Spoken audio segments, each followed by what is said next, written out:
Hello, welcome to today's show. I'm calling it Everyday Democracy Defenders. My name's Davina and I'm still riding with Biden. I also want to note that historically, my knowledge of fascism leads me to support the acronym ETTD. Everything Trump touches dies. That is what happens in fascism.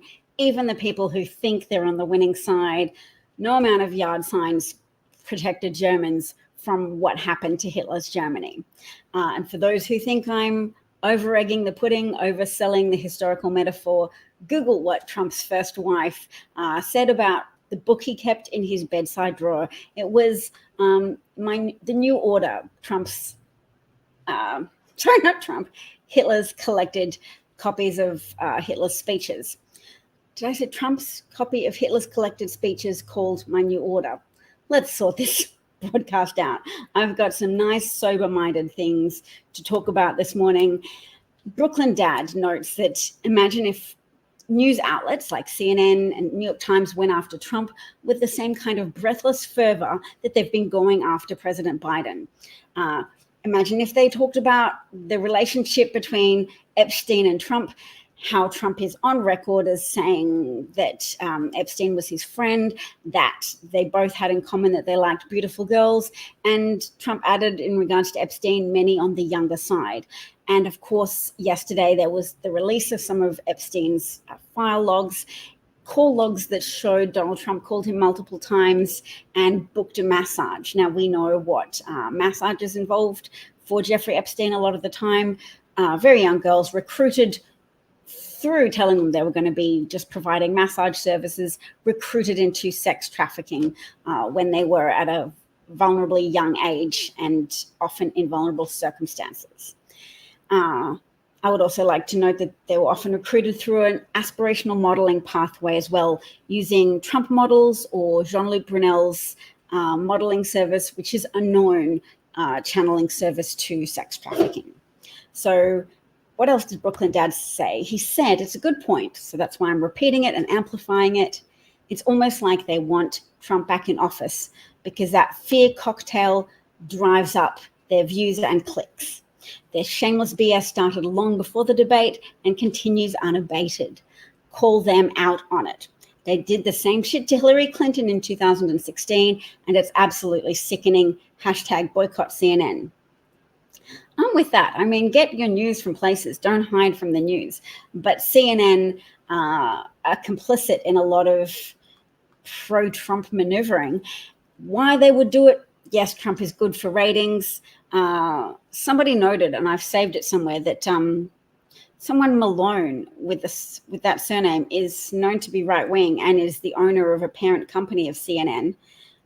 So with that in mind, it isn't that unlikely that ultra-wealthy, morbidly wealthy media moguls favor Republicans who act often in very antisocial ways at a policy level, but act in a very pro-subsidies and tax breaks for the wealthy way. That they're effectively a culture war front for a lobbyist group to pander to and direct tax dollars to the pockets of wealthy people. Now, wealthy people are supposed to pay taxes, but there's a strong instinct to avoid paying any taxes from people who are often wealthy because they have that kind of sociopathy that helps them push through making errors and push through uncertainties. I mean, if being a CEO favors that instinct, that confidence, that drive to say, yep, whatever, I didn't do anything wrong. Circumstances didn't favor me. I'm going to keep pushing ahead with my plans. That one failed. That business failed. Jump into the next venture. We often rely on the crazy confidence of those people to drive us forward, but we can also be significantly harmed if we don't have a solid government to curtail the worst excesses of people who pursue wealth wholeheartedly with both fists, regardless of the fallout, and have no internal system of checks and balances with regard to their own ego. And today we will talk about Tim Mellon, the current biggest, most money donor of the current political cycle this election. Tim Mellon is an heir to Mellon banking fortune, but he did his own things with regard to I don't know, starting airlines or buying airlines, Pan American Airlines, I think. Anyway, the dude is very driven by his racist worldview that government safety net encourages a dependency culture, but he only makes reference to Black people when he decries that dependency culture. His words, dependency culture. So it's not his disdain for poverty generally. His disdain is very focused around a racist worldview in which Black people aren't deserving of help and somehow aren't valid Americans who should share in the social safety net of a modern society, because modern societies recognize bad circumstances happen. It's not God showering some people he likes with wealth and then punishing those he doesn't like with poverty. Circumstances happen, and people, through a mixture of circumstances, can need help to get back on their feet, and that societies are more likely to flourish when some of that help is offered through social safety net programs, whether they be food stamps, also called entitlements such as Medicaid, Social Security that people pay into through taxes, whether you need a safety net after having been in the workforce and dropping out, or whether you've never established yourself yet, you're too young, you're a child who needs food stamps, you're a child who needs your state government to accept federal help to give out food during the summer. Everybody can tell a story of someone they know who has been able to get ahead in this world and contribute more to society and be a functional member of society with thanks to government help at a time when they needed it. So I turned CNN on this morning, someone writes, and it's still bashing Biden. Turned back to it 4 hours later and still Biden bashing. Is this Fox Light now? Brooklyn Dad says pretty much. So yeah, I encourage you to roll with your instincts. If CNN sounds like Fox to you, turn it off. It's relentless and it's not productive, because practical people know that at this stage of the election, sticking with an amazingly accomplished incumbent who actually, we'll read Propane Jane's thread on it. She's got an amazing thread on why an older candidate worked in 2020, was able to provide reassurance to older white Americans who comprise a disproportionate amount of the voting public, the people who actually get off their butts and go to the polls and vote during an election, more so than other age demographics. Biden reassured old people that he was anchored in those traditional values of constitutional fairness and wanting to take care of people. And he's reassuring, and his age and his commitment to public service was reassuring for older people who had been discomforted and disconcerted by the way Trump acted and spoke in office and in campaigning. Trump does sound like he's all out for himself.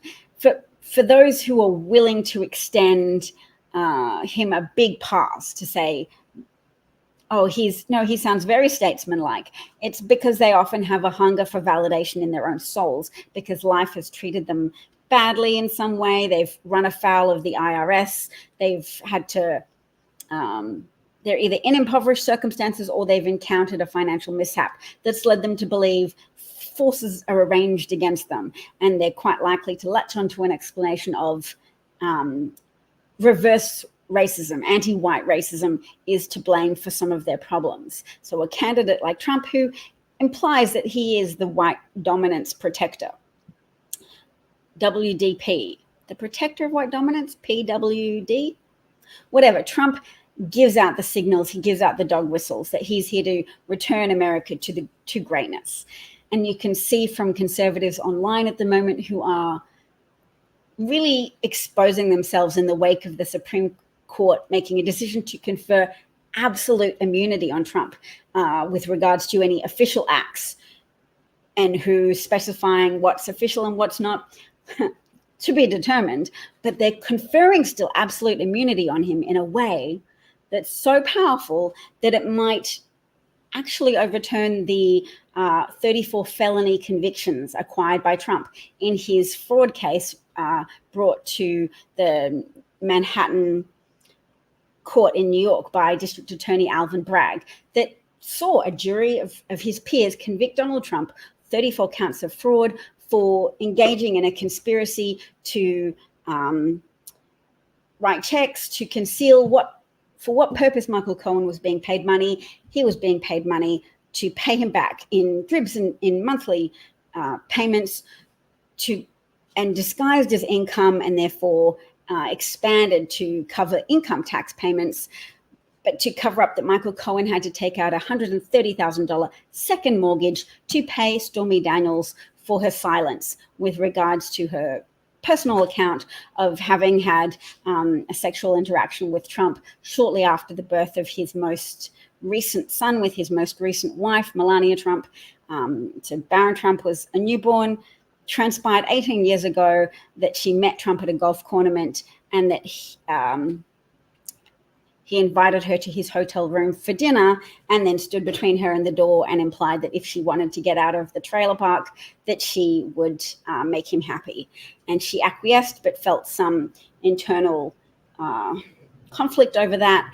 And she had a story to tell about that at a time in which the public would have been very receptive, given that we had recently heard the Access Hollywood tapes and had heard Trump's voice confessing to his belief that fame would let you get away with anything you wanted or anything he wanted, that he could kiss beautiful women, just go for it, take a Tic Tac, and grab women by vulnerable parts of their anatomy. I've been grabbed unexpectedly by someone. You don't want that. You don't want that. It's no fun. I'm laughing, but it's making light of something that's a horrible experience for women. And to just have somebody have the audacity and the entitlement to just launch themselves at you, at your an area with a high degree of neural connectivity. It's a very shocking and a discomforting experience. I imagine if it's Donald Trump, a person you know to be powerful, well-connected and wealthy, it would be even more concerning. So anyway, that was Trump's 34 felony convictions. That case may have to now be retried by Judge Merchan. Those convictions may be thrown out because of the Supreme Court ruling. Have you seen legal analysts discuss this today, that some of the evidence used to convict Trump may now be thrown out because of the implications of the Supreme Court's absolute immunity ruling, that actions undertaken by Trump whilst he was president may be official. Trump signing checks to repay Michael Cohen for a Stormy Daniels silence payment, that may be an official act, according to the Supreme Court. So it may have to now be relitigated. Trump has already appealed now his felony convictions to be overturned in light of the Supreme Court ruling. Did you know that? We could at least say, oh, well, the Supreme Court has acted extremely corruptly to delay the trial. How are your conservative friends excusing that? Oh, well, it's all persecution anyway, so of course the trial should be delayed. Of course, the Supreme Court should have left it to the absolute last day and refused to rule on Trump's immunity or lack of immunity in December, when the special prosecutor, Jack Smith, asked them to rule on that subject. Of course, that's fine. That's fair. I mean, the public doesn't really need to see that trial. That trial is for Trump's behavior in regards to perpetuating a soft coup attempt, attempting to conduct an insurrection through various duplicitous legalistic means, which you can read about in the Eastman memos, which shows how John Eastman, a legal advisor contracted by Donald Trump in his campaign to challenge the legitimate results of the 2020 election, wrote a 6-point memo of a plan for Vice President Pence to refuse to gavel in Biden's election win, and to instead announce that he had competing slates of electors from different contested states, and therefore he could not pronounce Biden the victor, and he would either then pronounce Donald Trump the victor and say, oh, well, I'm just going to accept these alternate slates of electors that have been produced from states such as Michigan and Arizona.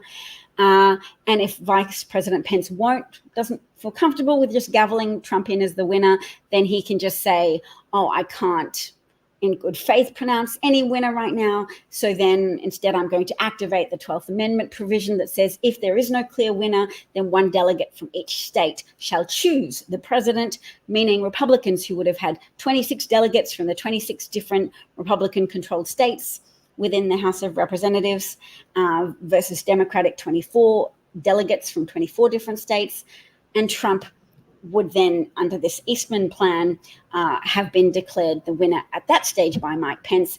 And a third option, if Mike Pence was reluctant to do either of those two things, was to say, okay, well, Mike Pence can bow out for whatever reason, be sick, be something, be just under the weather, and Senator pro tempore of the Senate, Chuck Grassley, next in line to lead the Senate after a vice president, could step in and pick one of those options to either just gavel Trump in as president or to initiate that provision of the 12th Amendment. Look it up. It's in the Constitution. It says if there's no clear winner, we went through this yesterday.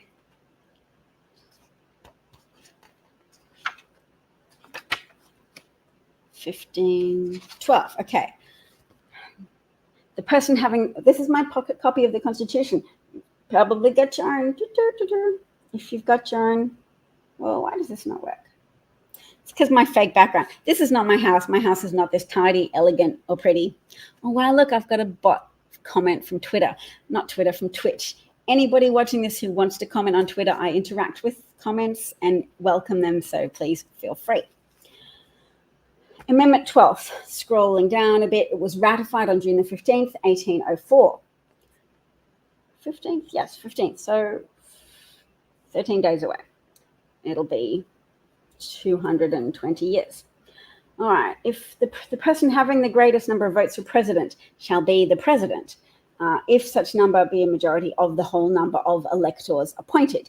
And if no person have such majority, then from the persons having the highest numbers not exceeding 3 on the list of those voted for as president, the House of Representatives shall choose immediately by ballot the president. But in choosing the president, the votes shall be taken by states, the representation from each state having 1 vote. A quorum for this purpose shall blah, blah. Okay, Pastor DJ's here and says, hello. Hello, Pastor DJ. You are welcome. Anytime you want to come be a guest and chat on the show, please feel free to do so. You can message me on Twitter and I can send you a link to the show. I welcome guests. Yesterday, I interviewed Tom Arnold. If you want to watch that interview, go back through my Twitter feed, scroll down because I retweet a whole bunch of stuff that I think is important and interesting, and you will find the link to yesterday's broadcast. Talked to Tom Arnold for an hour. The first part of it was democracy. Some of it was parenting and the fallout if you get a divorce, which was interesting. Tom has gone through a lot. But for democracy's sake, the important parts of the interview was Tom describing how he helped apply screws to Michael Cohen when he was trying to decide if he would flip on Trump or not. And the reason that is so particularly relevant right now is because we are protected by the little flame of conscience that lives in all of us. So Michael Cohen had that flame nurtured in part through Tom Arnold publicly pressuring him by going on MSNBC and pretending that Cohen was close to flipping. He tried to manifest that happening, but it wasn't by some invisible force in the universe. It was by the invisible force of psychology through Tom Arnold making news appearances after having posted to Twitter a photo of himself and Michael Cohen because they happened to be staying in the same hotel. And Tom Arnold was just posting these pictures he'd taken with him of Michael Cohen in the lobby, looking like he was going through some hard things. And he was, because Michael Cohen was all psyched up to take a bullet for Trump, had said specifically that I would take a bullet for that man. And he had been brutal to journalists, to anybody who challenged Trump, to the women who were making plausible accusations of sexual assault against Trump. Michael Cohen was the fixer. And according to Tom Arnold, Trump loaned Michael Cohen out to fix other people's problems, such as Jerry Falwell and the concealed affair with a pool boy, Giovanni Carlo. Giancarlo Grande, who had a relationship with Jerry Falwell's wife while Jerry Falwell watched, like a long-term affair, and they promised to invest in his business and to get behind his ideas of a youth hostel, and that needed to be hidden from the public. And Michael Cohen helped to fix that scenario up for them and to tell Tom Arnold, not to go public with some accidentally released compromising photos. I mean, they weren't terrible photos, but they were photos of Jerry Falwell's wife, and worse photos existed. So all of those fix-it problems is helping to smooth the path for wealthy people and influential people such as Jerry Falwell, the leader of a large contingent of evangelical Christians, to tidy up their lives so that they can keep hypocritically denouncing the sexual perversion of people who want to authentically live their lives as gay or queer or trans, and all the whilst carry on their own sexual peccadillos, which are probably more destructive because they're underhanded and involve affairs that mess up people's lives, because I imagine that Giancarlo Grande's life was adversely affected by being exposed to have slept with Jerry Falwell's wife. I don't remember what her name was. Is it Bethany? Bethany Falwell? We can find it out. So what have we covered so far? Oh, I promised to cover Epstein. So let's keep scrolling down my saved list of posts, because there are people posting about Epstein. I will note that Brian Stelter has at least felt enough public pressure to delete a tweet. He retweeted President Biden, noting that he signed the National Plan to End Parkinson's Act, a law that will help prevent, treat, and cure Parkinson's disease and similar disorders. This law is about dignity. It gives people hope that we can end this cruel disease and that we can still do big things. Beautiful. American people have done big things. They will continue to do big things. But Brian Stelter retweeted that post with "today of all days," because he's implicitly pushing on people the idea that Joe Biden has a degenerative neurological disease, namely Parkinson's disease. He doesn't. Joe Biden has a stutter. It's a neurodiverse variant of speech capacity that makes it more challenging for people to speak smoothly in challenging circumstances, such as being on a debate stage with no audience and an opponent who pushes out a deluge of fascist, anti-immigrant, anti-American value lies. Actually, it's a bit rubbish of me to say it's anti-American values. Over and over again, we've had populist surges of sentiment in America, which tend to be backlash against civil rights advances. So it is actually quite quintessentially American to spout populist rhetoric that is anti-Black and anti-migrant, but anti-ideal American values. Trump was spouting out during the debate a deluge of non-factual, deceitful, migrant scapegoating BS that was very confronting to Biden, and CNN angled the camera so that Biden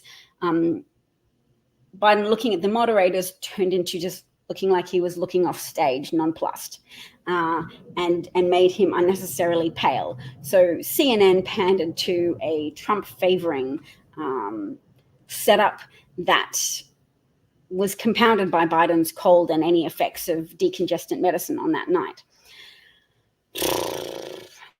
So look, to asking Brian Stelter or saying to Brian Stelter, there is something seriously wrong with you, calling people out can have an impact. I say that because, look, Brian Stelter deleted the post. Deleted by post author. So let that be your inspiration. If you want to call out people in the media, to just be decent. I mean, there are going to be people on the right who hassle journalists, and we can condemn that and say, don't hassle journalists to kiss Trump's butt, but do hassle journalists if you can see them falsely framing a decent older man as suffering from a disease when he is of sound mind, has bicycled, has showed physical coordination repeatedly, can complete a sentence when he's in his zone, can appear before a supportive crowd and give a rallying, rousing speech filled with fiery indignation and genuine commitment to the American people and to the American democracy, the system of American democracy as it has survived so far. although is in considerable peril at this point in time, particularly given the behavior of much of the mainstream media. They're pandering to right-wing propaganda, surrendering to it as if it's fair, as if it's just, as if it's reasonable to go, oh, yep, the right wing was saying Biden's demented. He had an off night when he had a cold. So clearly it's now time for us to say, well, you were right.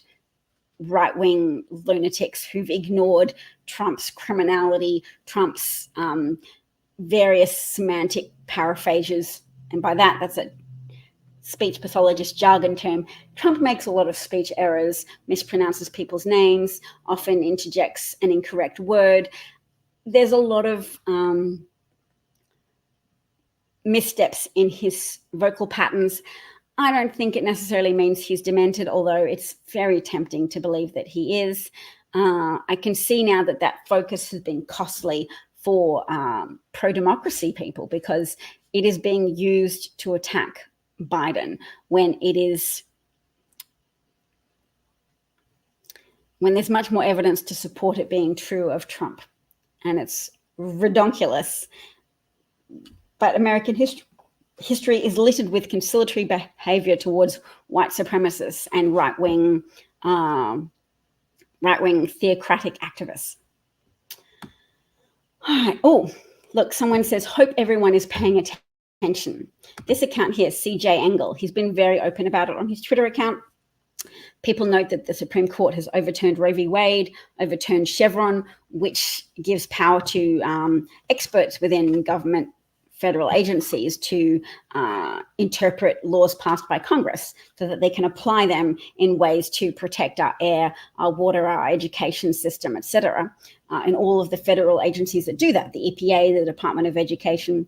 But the Supreme Court 4 days ago overturned Chevron, saying, no, that the only people who should be interpreting those laws passed by Congress are judges in the federal court system, making it a crapshoot if you get a Republican judge interpreting laws that say actually corporations can put whatever they like in the air or water. If it would cost them money to try and limit their pollution, then that cost is too heavy and they can do what they like.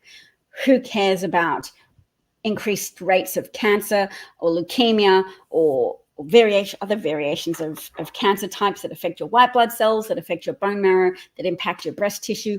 Nobody cares, according to Republican judges who pander to an agenda of maximized corporate profit, unencumbered by any kind of pollution reduction efforts.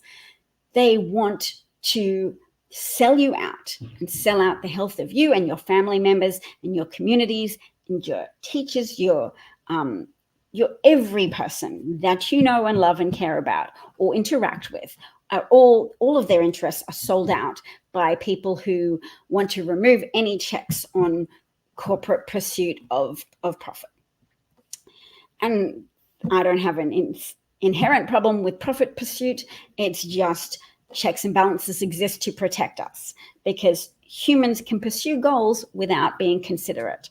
And in that case, people's lives can be imperiled. People's pursuit of happiness can be imperiled, because early childhood cancers, people dying of cancer before they need to because of high cancer rates resulting from unchecked pollution in streams, in lakes, in water supply systems. These are threats to our existence that are not always as immediate as a war, but a war was launched against the American people by the overturning of Chevron, by saying, nope, no scientific experts exist, no experts in their fields exist, only judges. Federal judges can interpret laws from Congress and determine how to best apply laws in day-to-day activities of government agencies. And they overturned affirmative action, 60 years of precedent. So somebody said, all of that, well, that's a big win actually. And CJ Engel noted, we're coming for the Civil Rights Act next, then the New Deal. We're going to repeal the 20th century. So who here wants to put their hand up and say they welcome a repeal of the 20th century? Who wants to welcome a repeal of the Civil Rights Act, withdraw the vote from African Americans, because that was what was given to them by the Civil Rights Act? Who wants Black people to not be able to vote?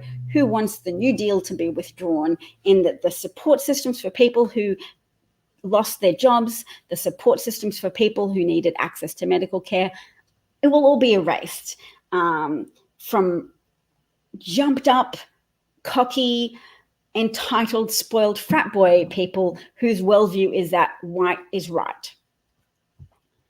And wealthy right is right too, because they don't care. They pretend that impoverished white people don't exist, and they ignore that. They will abolish all government programs, and people of all colors and all ethnic backgrounds will be harmed in their malevolent erasure of the 20th century progress.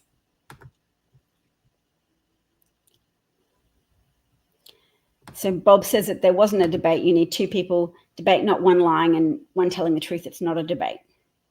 So in that framing, Biden won the debate because you can't debate lies. You can, but it's extra challenging.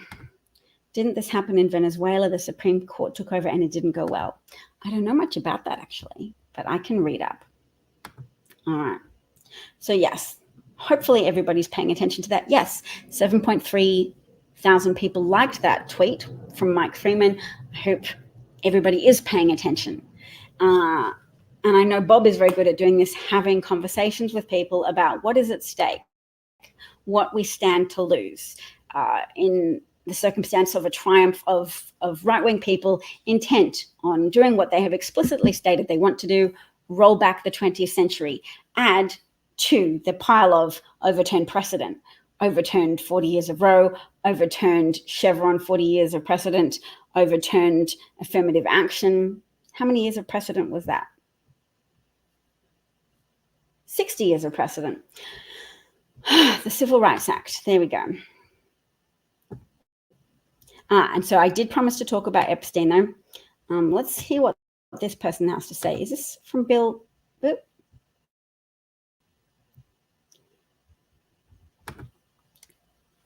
I'm going to put on my earphones.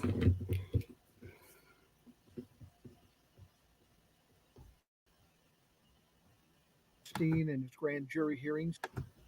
There was a big document dump down in Florida today.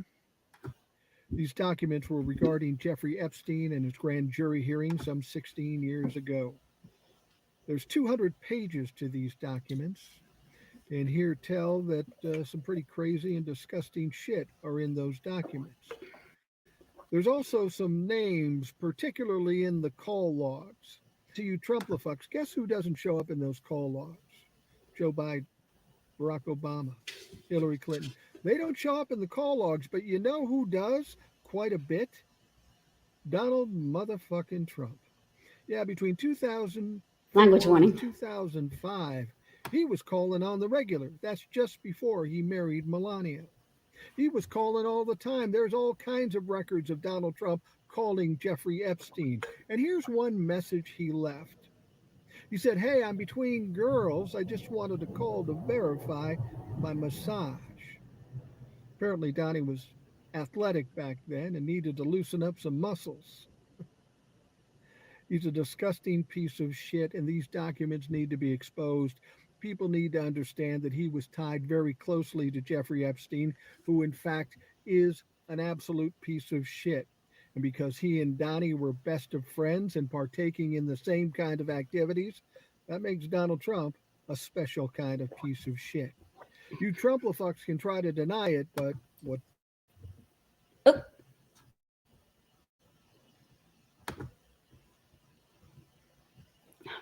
16 years ago. There's 200 pages to these documents. I think I accidentally. And here tell that some pretty crazy and disgusting shit. That makes Donald Trump a special kind of piece of shit. Sorry about that.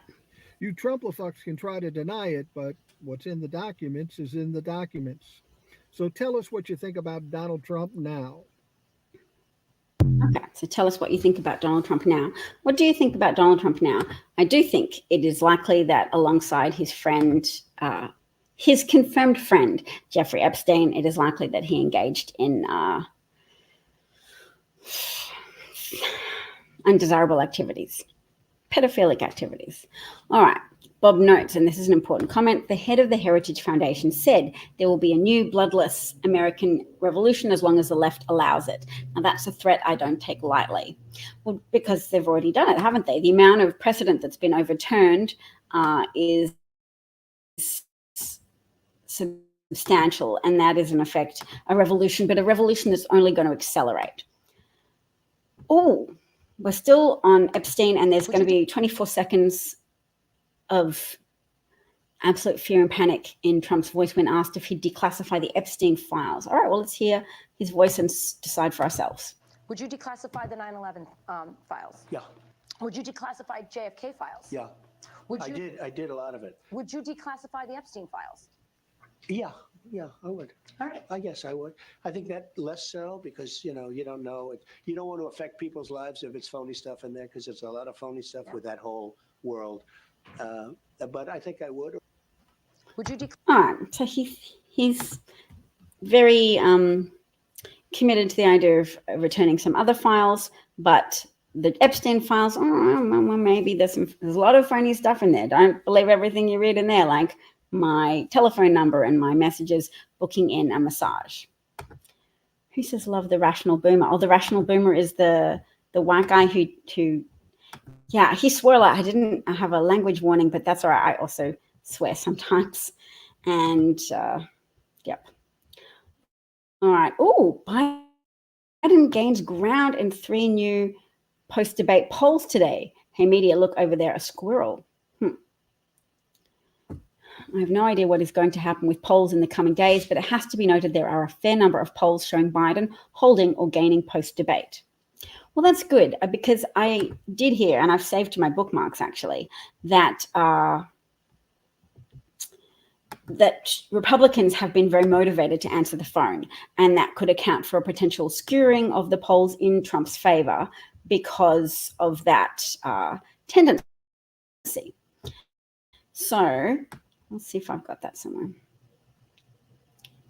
Nope, I didn't save it. Oh, but I did make the point earlier about CNN's management. So let's look at the management. Relatively new Warner Brothers CEO David Zaslav and his Trump donating bagman. David Zaslav is a right-winger in thrall to Trump donor John Malone. All right, and they have some receipts for that. Here we go. Deadline. What's the deadline say? So this was, okay. I don't think you can see it yet. You can see tiny thing. I'm going to bring up the article that I was just referencing. Republicans are back on CNN.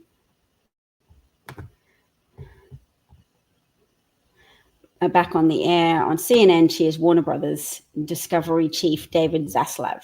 So that's a picture of David Zaslav. Discovery CEO David Zaslav told a media conference Thursday, as he said, the storied brand is moving to become less of an advocacy network under new leadership. And we know what they mean by that. He thinks CNN was pandering to the left by reporting factually, and they have to do more of that obeisance to Republican propaganda.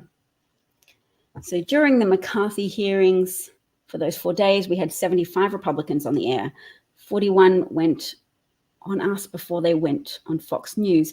And the reason is, as I've said, and Chris Licht has said too, to a number of them, they are not going to get one more vote on Fox News. They've already got that.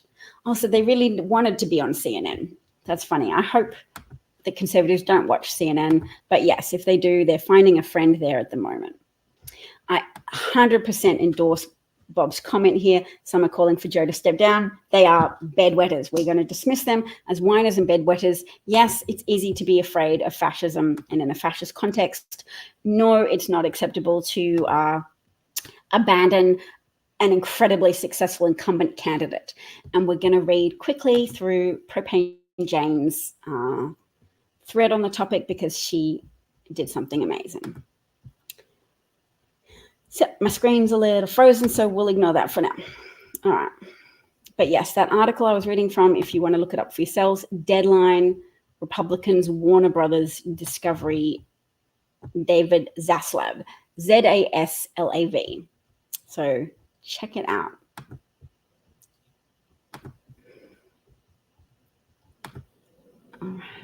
Share screen. I'm going to bring on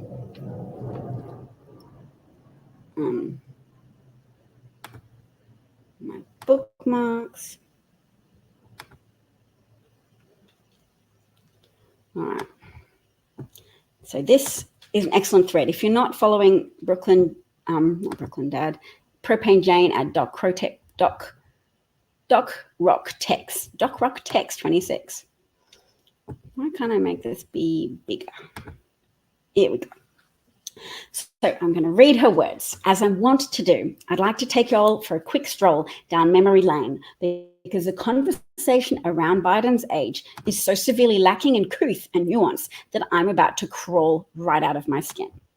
When Biden announced his candidacy in April 2019, he literally framed it as, look, I'm old, but America is in such tremendous peril that I'm compelled to unretire and lead the battle for the soul of our nation. We had an enormous field, a ginormous field, she writes, of youthful candidates, but he won. So let's hear Joe Biden.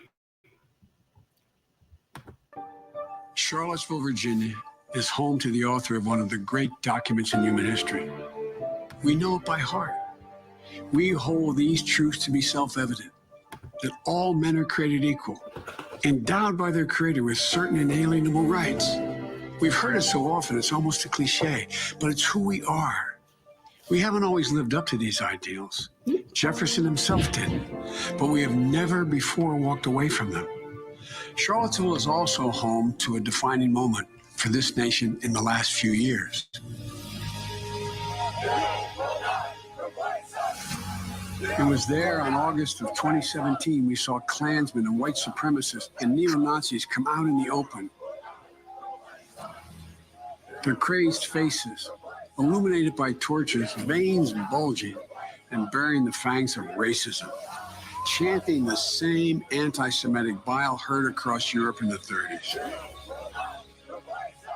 And they were met by a courageous group of Americans, and a violent clash ensued. And a brave young woman lost her life. And that's when we heard the words of the President of the United States that stunned the world and shocked the conscience of this nation. He said there were, quote, some very fine people on both sides. Very fine people on both sides? With those words, the President of the United States assigned a moral equivalence between those spreading hate and those with the courage to stand against it. And in that moment, I knew the threat to this nation was unlike any I had ever seen in my lifetime. I wrote at the time that we're in the battle for the soul of this nation. Yeah. Well, that's even more true today. We are in the battle for the soul of this nation. Yep. I believe history will look back on 4 years of this president and all he embraces as an aberrant moment in time. But if we give Donald Trump 8 years in the White House, he will forever and fundamentally alter the character of this nation, who we are. And I cannot stand by and watch that happen. The core values of this nation, our standing in the world, our very democracy, everything that has made America, America is at stake. That's why today I'm announcing my candidacy for President of the United States. Folks, America's an idea that's stronger than any army, bigger than any ocean, more powerful than any dictator or tyrant. It gives hope to the most desperate people on earth. It guarantees that everyone is treated with dignity and gives hate no safe harbor. It instills in every person in this country the belief that no matter where you start in life, there's nothing you can't achieve if you work at it. That's what we believe. And above all else, that's what's at stake in this election. We can't forget what happened in Charlottesville. Even more important, we have to remember who we are. This is America.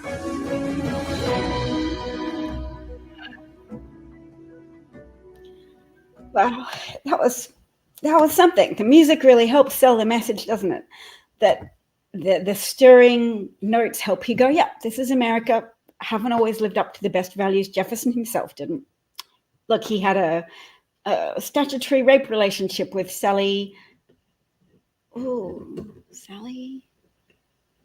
Anyway, the young lady who spent so long in a relationship with Jefferson that she had multiple of his children and didn't ask for her own freedom, but asked him to free her children. Oh. All right. Next part of Jane's excellent thread. Let's go.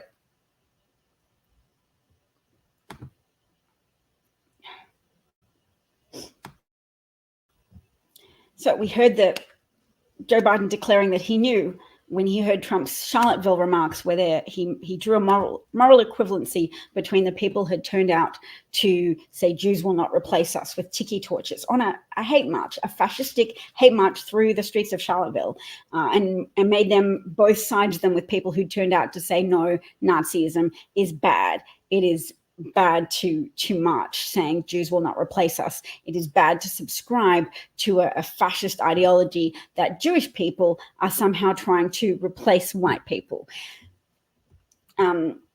People get sucked into the easy answers, the easy seductive answers of hate rhetoric. It is a facet of human nature that we have the capacity to unite around hateful beliefs, that people can draw strength and power from unity around hate, around irrational denigration of minority groups, be they Jews, be they migrants from Mexico, be they undocumented migrants or even lawful migrants. There are people taking their hoods off to say they want a rollback of the Civil Rights Act. They want a rollback of everything since World War II. They want a rollback of Roosevelt's social safety nets that were introduced, even though they were imperfectly introduced and often excluded professions that were predominantly occupied by women of color. All right, so next thing, after Biden announced his campaign for the presidency in April of 2019, as he is today, he was met with a resounding chorus of he's too old. But you know what? He didn't give a flying F. He watched how the primary unfolded, and he knew the MSM-built field was incapable of mobilizing Black voters and the Democratic base. He knew it was a battle for the soul of a nation. So Propane Jane includes some things. Let's have a look. All the candidates who aren't Joe in this primary are battling the fact that none of them have been as intimately involved with the legislative workings of the post-64-65 civil rights movement as Joe has. Plus, Black voters and reliable allies know that fact very well. Liz, Bernie, and Pete, have no history of being engaged in the last 30 years of civil rights history. So the term for the day is institutional memory. That's important. Joe Biden has it. A lot of the voting public doesn't have it. A lot of the noisy bedwetters of the voting public have a paucity of institutional memory or have a strong capacity to ignore institutional memory. If you know the institutions of the United States, you know you have to make concessions to work around the actual white supremacist concessions built into the workings of America. You have to try and fight to overcome the Electoral College, which amplifies the power of voters from Wyoming, from rural small states, because it denigrates the voters of California, the voters of New York, the voters of eastern coastal states and western coastal states. They devalue millions of voters by calling them big states, like each of those individual voters are somehow a big person who is threatening a little guy. Little states, not little guys. It's a false and deceptive conflation meant to trick you into accepting an electoral college system that puts its thumb on the scale for white rural voters, so that even as they demographically diminish, and America continues to be driven by the engine of migrant ingenuity and invention, and including migrants, and being a welcoming place with a rule of law and therefore a stable economy that's not overwhelmed by corruption. Has problems with corruption, has significant problems, but overwhelmingly compared to other countries around the world has been a stable, successful place because migrants come to a place where they believe the rule of law has primacy. has a chance to succeed within this legal system, is not overly bedeviled by corruption. So what was the next thing she said? Which invariably brings me, says Propane Jane, to yet another thing that the MSN won't tell you but still needs to be said. The fact that after all the POC, Beto, Kirsten were weeded out, what was left was a stage with only one candidate with a civil rights record. It's a disgrace to MLK, Malcolm, and Rosa. Okay. I don't entirely get that because I don't know what it means in the context. Who was Beto? Oh, yeah, Beto has problems. So, all right. What it says to me is that an entire generation of left of center white people packed up their bags and white flighted to safety after MLK, JFK, RFK were assassinated. And it's literally taken 77-year-old Joe to come in and carry the mantle because his kids' generations think the fight is over. Well, this is true. JFK and RFK symbolized social progress, symbolized an agenda of integrating Black Americans fairly in a legalistic sense into society, giving them equal rights, giving them equal protection under the law, as is implied by the Constitution and the Bill of Rights, but was not being executed by American institutions. So because JFK was killed, because RFK was killed, because it generates such hatred and animosity that it can spill over into a frenzy of violence directed at the figurehead of civil rights progress, to have someone so outraged about Black people being given legal standing in American society that they would assassinate a president, they would assassinate another candidate for president in RFK.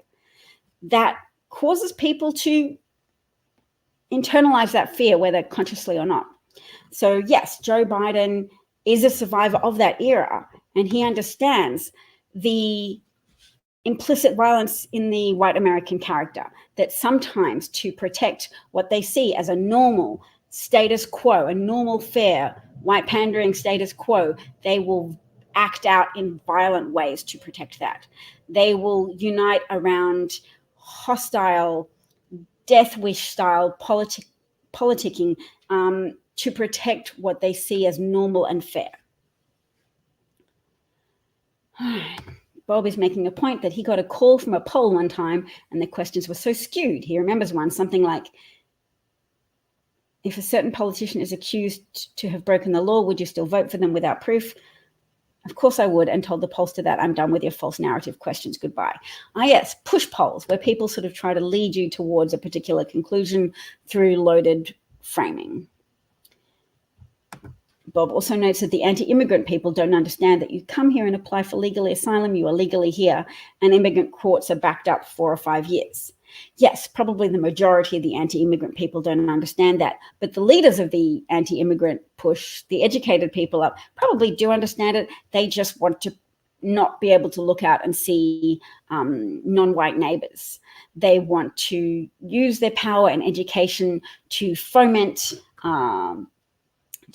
certain feelings and backlash, to make people hate migrants, and they act in a political way at the Republican elected politician level to purposefully, willfully deprive the immigration court system of funds so that they can't quickly process people's claim for asylum, to increase the amount of desperate people who then flee that process and just cross over into the United States, because they can't wait for 10 years because their lives are in danger. They can't wait the amount of time that it would take the immigration court system to process their legitimate claim for asylum. They want to increase desperation because they want to frame these people as desperate lawbreakers, because they don't like having non-white neighbors. It activates some kind of cognitive dissonance in them, because they want to look out and see a sea of cultural homogeneity, a sea of skin color homogeneity. Why? It's stupid, it's irrational, it's worse than unproductive, it's fascistic and dangerous, because fascism leads to violence. When you try and create a homogenous society through violent means, through expelling people, through whipping up hate rhetoric, everybody suffers. The people of Germany won't recommend fascism to anyone. And that was the end product of an effort to say, white Aryan purity, let's go for that. let's expel people who are Jewish, let's deride people of different skin color, and let's imprison and murder people who fit into those categories or who are opposed to our agenda of white, blue-eyed Aryan supremacy. Bob says, it's time for you to become a creator on TikTok. You would be so welcomed. I love that idea, Bob. I've loved it for years and I've lacked confidence. I'm feeling more confident today. Do you know why? Because bless Tom Arnold's heart, he let me interview him for an hour yesterday. I'm feeling very pumped. And also in the context of the out of control Supreme Court. It hurt my heart. And I realized that pain was a consequence of violated expectations, that I was really hoping they wouldn't give Trump absolute immunity for his official acts and then leave it up in the air as who's to determine official acts, so that they can just basically give themselves room to just declare anything Trump does is an official act. But Biden, his official acts, well, they're clearly personal acts that he's just trying to describe as an official act. Whereas Trump inciting an insurrection, employing a legal advisor to draw up a plan for him as to how to challenge the accreditation of Joe Biden's election victory and so destroy American democracy in his own favor and install himself as a potentially perpetual unelected despot and destroy the fabric of American democracy. Now that I know the Supreme Court could do that, I'm sorry that I had any expectation that they wouldn't. I'm sorry that I thought that there were limits to their corruption and their willingness to overlook the Constitution and overlook precedent. They have lived up to my very worst expectations and then exceeded them. So given that, I'm now prepared to go, look, all decent people, and what the mainstream media is doing in response to a data point of a low quality superficial optics of Joe Biden during a debate. In substance, he won. In optics, Trump sounded confident. And if you just rate the debate on confidence, the confidence of a man who held bent on spewing out lies as fast as he could, or the hesitant truthfulness of a man with a background of stuttering who had to be the only fact checker in the room because CNN had undertaken not to fact check Donald Trump as a precondition of his appearance. Donald Trump had made it plain that he would not accept fact checking if he was to appear. So that's what the moderators had pre-agreed to without disclosing that to the American public. A pretty important point. Joe Biden was then burdened with the task of being the only person willing to fact check Trump in that room, in that event, and also try and represent his own policy on stage and to keep in mind all the facts that he had obviously been highly prepared with over the last week. So I just need to take a short clip from one of your videos and post. Do you know what? StreamYard, the service I use, it actually does provide that service now that you can take clips. So I can do that. Bob, there do seem to be a lot of people on TikTok, and there's a lot of refugees from Twitter, people, not to make light of the term refugees, but people who don't want to be on board with crazed right-wing racist lunatic Elon Musk, who has way too much power and is trying to pervert Twitter as much as possible in support of Donald Trump, who would give Elon, who's been in talks with Elon to give him a role in his administration, as well as, you know, the implicit promise of a pardon for any crimes that Elon might be accused of, or to even control the Department of Justice to make sure that Elon Musk is never accused in public of crimes which he has doubtless committed, violating stocks and security exchange laws. So Bob does not think that the SCOTUS ruling will stop his sentencing in New York. I didn't either, but there is a risk of it. I saw legal analysis this morning from Lisa Rubin. Is it Lisa Rubin? Lisa Ruby? I followed her for a while on Twitter because she analyzes Trump's court cases, and she said some of the evidence that was used to convict Trump may now be inadmissible evidence because the absolute immunity ruling says evidence from official acts can no longer be used to by a prosecution, even in the case of acts which are accused to be non-official. So it sounds torturous, but it means the Supreme Court, The 6 conservatives on the Supreme Court probably wrote their ruling with his 34 convictions in mind to try and erase that off Trump's the list of things you can say are true about Trump, to take those 34 convictions away, to remove that impediment to Trump being elected. Because a lot of people will say that box is ticked. I cannot bring myself to vote for someone with 34 felony convictions. They have made a ruling willfully to try and rewrite the past and undo that conviction, and have Judge Merchan have to retry the case with less evidence and a fresh jury, and have Manhattan DA Alvin Bragg unable to bring forward evidence of Trump's actions whilst in office. It's horrific as a possibility. All right, so I've covered Propane Jane talking about how, yes, there has been white flight from the Democratic Party since 1964. Since 1964, since the passing of the Civil Rights Act was passed in 1964, and since that time, there has not been since a majority of white people voting for a Democratic candidate. Any Democratic presidential wins have been because of a coalition that has disproportionately included people of color within America, Black Americans, people of other racial backgrounds as well. But a majority of white people has voted for what? The Republican candidates. Since what time? Since 1964, since the passage of the Civil Rights Act. What does that reveal? People feeling that it's a tribal loyalty that they need to endorse. They need to endorse Republicans as the candidates for avoiding sharing with Black people, avoiding giving legal standing and equal citizenship rights and equal educational rights to Black Americans. So Propane notes that he didn't shy away from his age. To the contrary, he demonstrated why and how his institutional memory and wisdom were precisely what was needed in a battle for the soul of our nation against the nightmares of our ugly past. He spoke directly to the keepers of that past history. Let's hear that.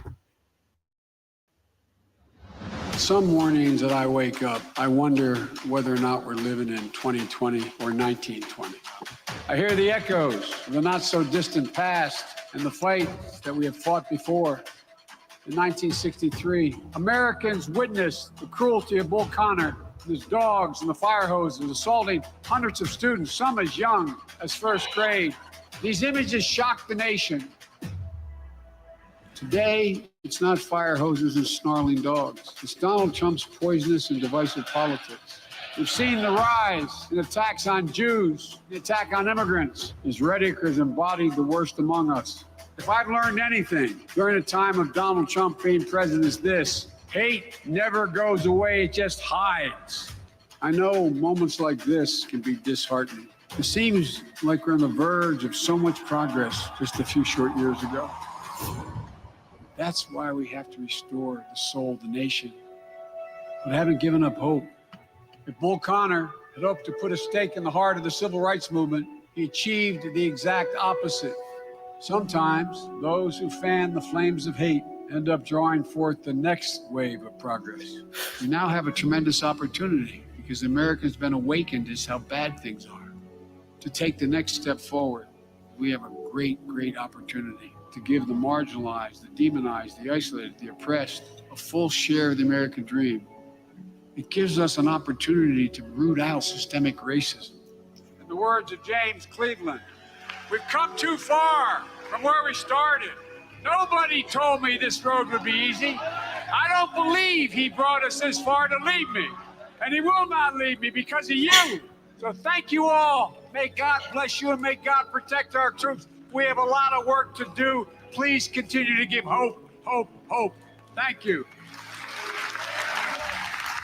Oh, what an awesome speech that was.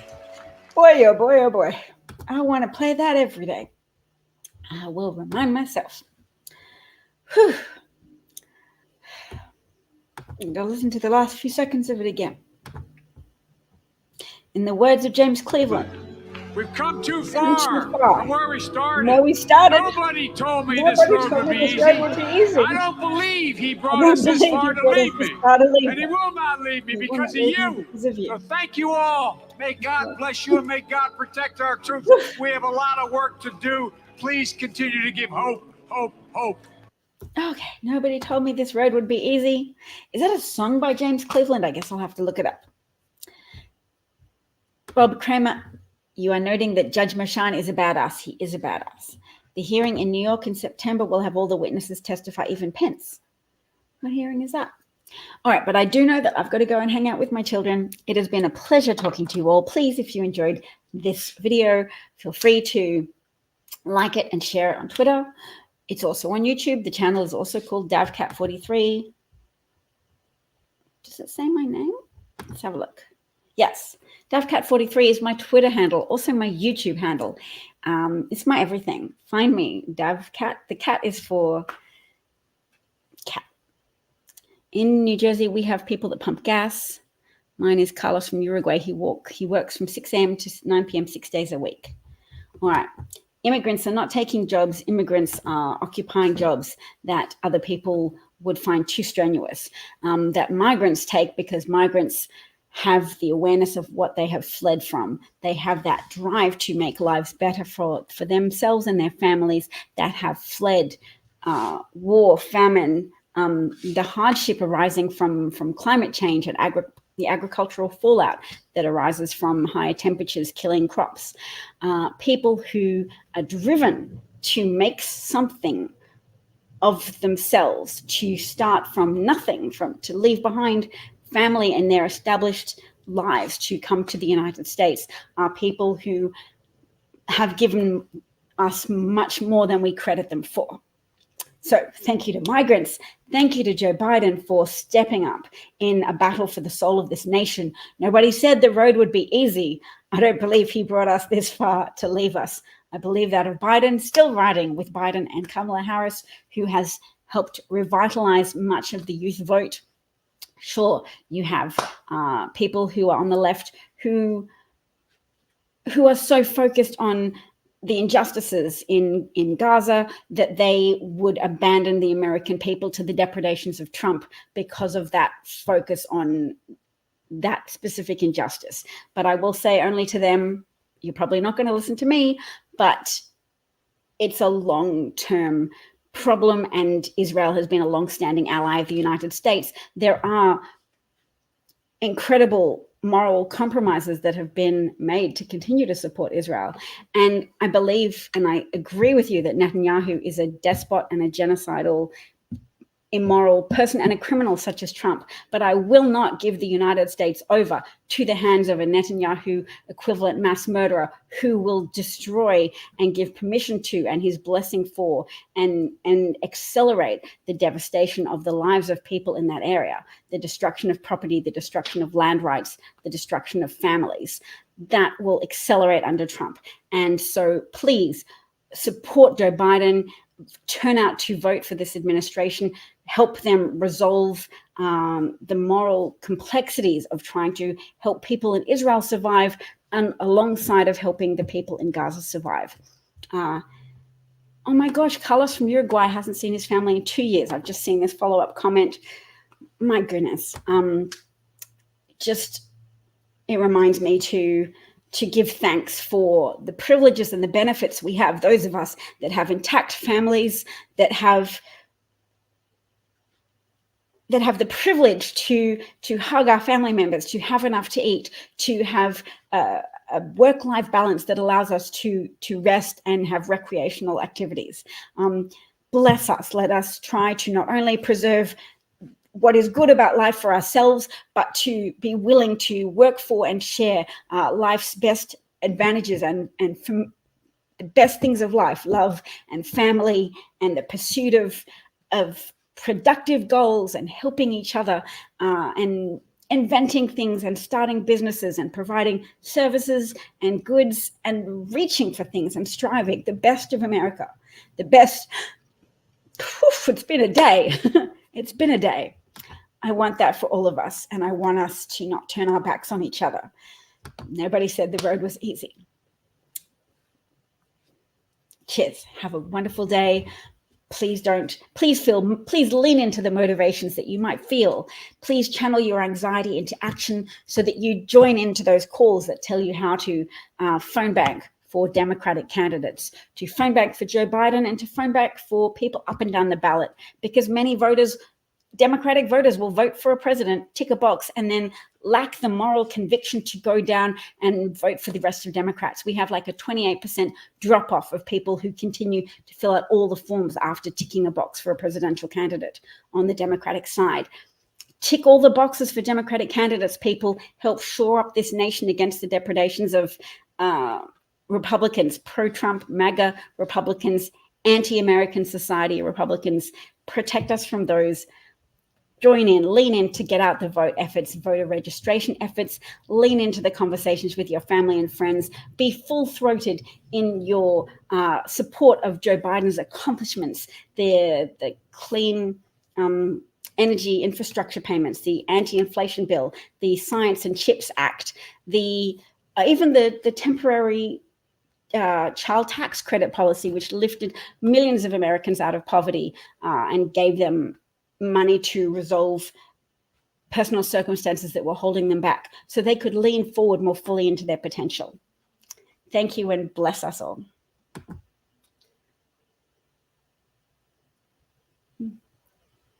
32 Dems, 80 unaffiliated. Let's get those unaffiliated out to save the United States, save the world.